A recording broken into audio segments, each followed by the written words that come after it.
Hello fam, welcome back to our channel. A lot of Nigerians have been asking, where is the Niger Delta group?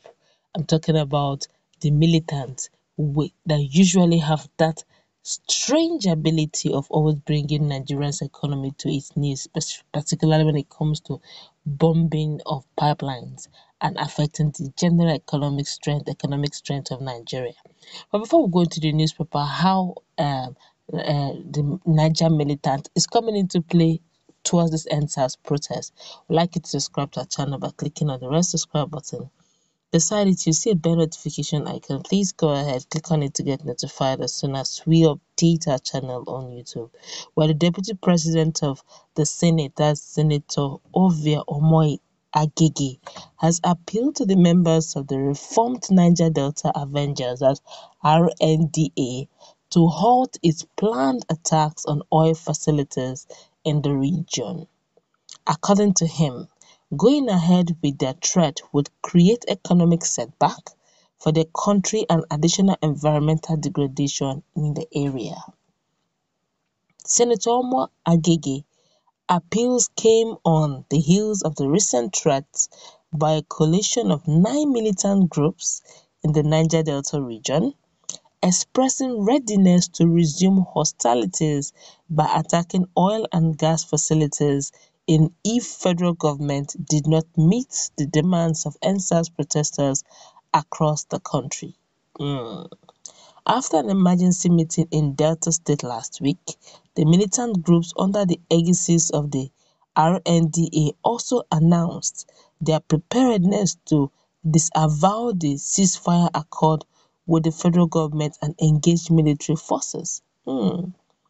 Specifically, they threatened to resume attacks on some identified oil facilities in the region if nothing was done to redress the issues of poor welfare, armed oppression, and inequality in the standard of living between the citizens and the political elites. But speaking when he hosted a delegation of oil and gas host communities of Nigeria, HOSCON, in Abuja, led by elder statesman Chief Dr.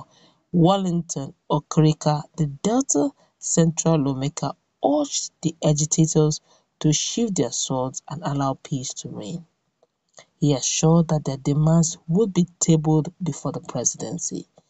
The senator stressed that with the nation still battling with the challenges posed by COVID-19 and the aftermath of NSAS protests, which was hijacked by hoodlums, it cannot afford another militancy problem at the moment. Whatever it is, we must maintain peace in the Niger Delta. I say this in view of the new agitations by the reformed Niger Delta Avengers.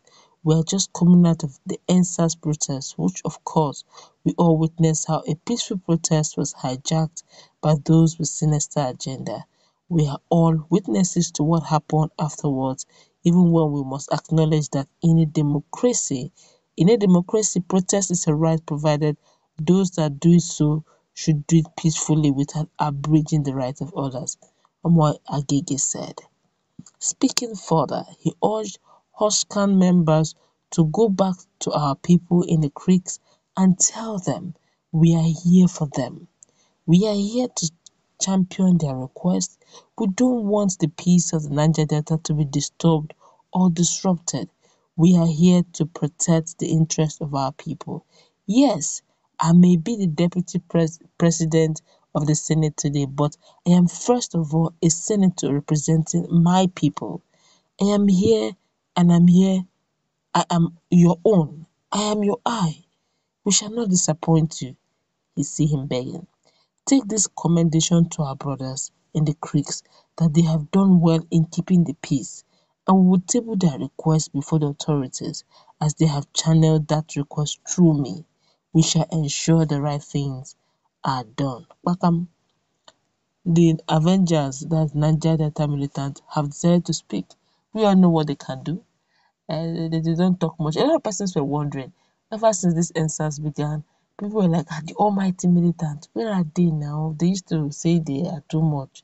Yes, normal civilians were actually on the streets of NSAS, some in rivers, some in Delta State, some in Edo.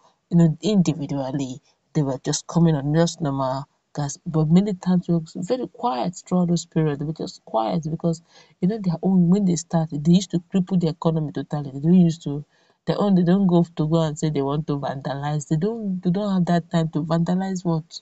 Say they want to go and steal what? They'll just kidnap. If they don't kidnap one white man, they'll just break down the whole pipeline. The whole country suffers generally, and that's why you see Agege, who also doubles to be a son of the soul, had actually gone to meet them and said, please, whatever it is, we're enjoying the ceasefire, we're enjoying your quietness, we won't fail you. Please tell our brothers in the creeks that we will not, whatever the demands are, please just bear with us. Now, have you now seen? I was trying to say something earlier. When we begin to treat Fulani herdsmen with a bit of pampering them, it doesn't mean that other ethnic group don't. Nobody have monopoly of violence. We just don't need the tension. If a little thing happens to the cows of Fulanis, the whole country begins to shake and quake as if they are the ones. There's the cows that are ruling Nigeria. Imagine militants now. Just look at the way Omo Agege is begging them. Their own son is begging them. Imagine militants now. Look at what they're saying. Say, look, we are giving them some sort of days for ultimatum. They should meet the needs of the demands of the NSAS protesters. In fact, that the political elite should bridge that gap of poverty between the poor and the political elite. That the poverty line is much. Now imagine these guys, they don't talk much. They give you ultimatum, you refuse. They just go and just start bumping everything. They let them, don't forget we are owing, we are owing China money. We've not paid them kobo. Now, imagine us bumping the money that we've even borrowed. We have used it. We have used it. The train, we have used it to do trade. And the train in question of how much are we getting out of it with all sense of humanity. I'm not trying to belittle the importance of train. But the question is, if the monies we have borrowed and the trains we have used it to acquire, we have not even started generating so much income, and the places where we're actually angling and getting this income and the militant wants to bomb it, then we should start going on our knees and start praying to the Almighty God to rescue us as a nation. Because that means we have entered perpetual slavery of economic slavery in the hands of the Chinese. But now these guys are saying, look, have you seen? They listen to their son, okay? He's begging them, they listen. Why are we now at the mercy of Fulani headsmen? Now imagine these guys now letting go. So, okay, let's do this thing. Fulani headsmen, think you really want that money, but let's start bombing. You come close. Then this country is going to go up in flames. So I feel that just as you're talking, somebody will say, whatever that is good for the goose is good for the gander. Whatever is good for the south should also be good for the north.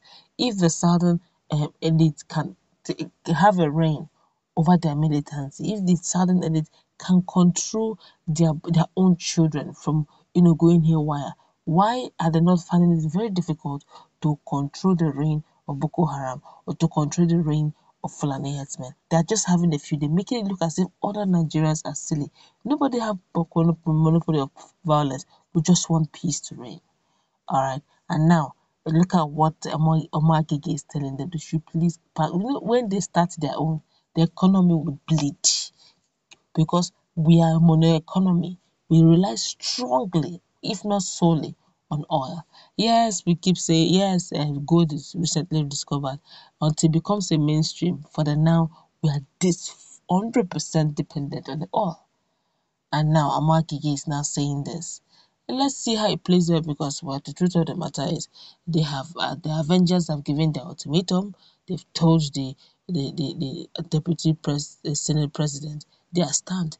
Meet the demands of the protesters, bridge the gap between poverty of the Nigerian poor and the political elite, and let Nigeria function again. That's all they ask. Improve the welfare of the average Nigerian. That's what they're asking. And they said, look, just meet the demand. So, and they're begging, please, even if you don't get to meet the demand at this populated time, please bear with us. You have seen how wonderful the situation in Nigeria is. But let's see how it plays out. We'll keep you informed, keep you posted as soon as more updates on this come up. That's what we're going to wrap it up.